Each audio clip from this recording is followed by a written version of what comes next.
The Roman Empire, a vast tapestry of power, ambition, and intrigue. At its heart, for a time, stood the Emperor Commodus. Unlike his predecessors, Commodus harbored an unusual fascination. He yearned for the roar of the crowd, the clash of steel, the thrill of gladiatorial combat. This was no passing fancy. This was an obsession that would come to define his reign. Traditional emperors saw themselves as gods among men. They were strategists, lawmakers, and conquerors.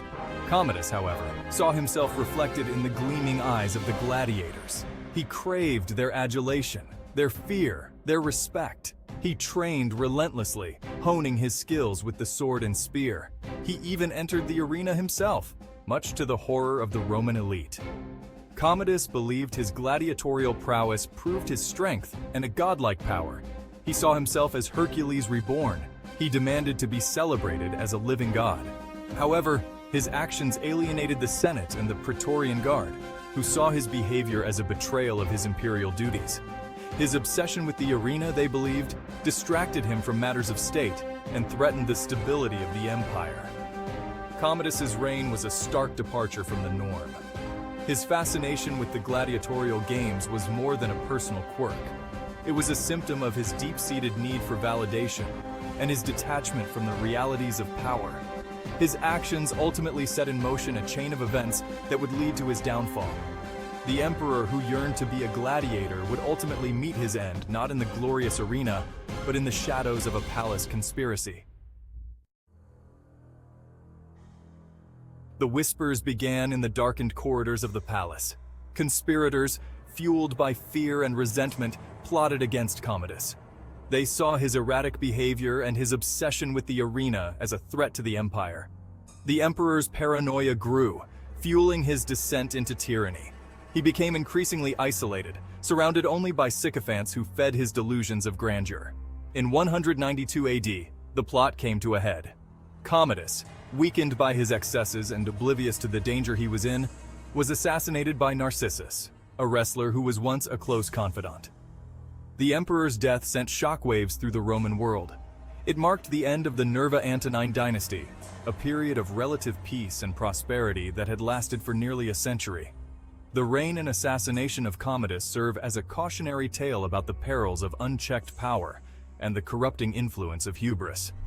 His story reminds us that true leadership lies not in self-aggrandizement or the pursuit of personal glory, but in the responsible exercise of power for the good of the people. Commodus's legacy is a complex one. He was a skilled gladiator but a flawed emperor. His story highlights the fragility of power and the importance of balance between personal ambition and the duties of leadership. His fall from grace serves as a stark reminder that even the most powerful rulers are not above the consequences of their actions. Across the centuries and miles away, another figure rose to challenge an empire. William Wallace, a Scottish knight, became a symbol of resistance against English rule. Driven by a fierce love for his homeland, Wallace emerged as a key figure in the wars of Scottish independence. In 1297, Wallace's name became etched in legend on the battlefield of Stirling Bridge.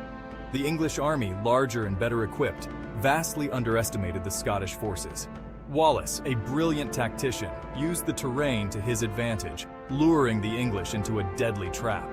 The Scottish victory at Stirling Bridge was a humiliating blow to English pride and a testament to Wallace's military genius. Wallace's victory sent shockwaves through Scotland and England. It was a beacon of hope for the Scottish people, proving that English dominance could be challenged. He became a symbol of Scottish resistance, a rallying point for those who refused to bow to English rule. Wallace's military successes were short-lived. The English, hungry for revenge, regrouped and returned to Scotland with a vengeance. Yet Wallace's impact on the Scottish psyche was profound. He had ignited a firestorm of national pride that would continue to burn long after his death. His name became synonymous with Scottish resistance,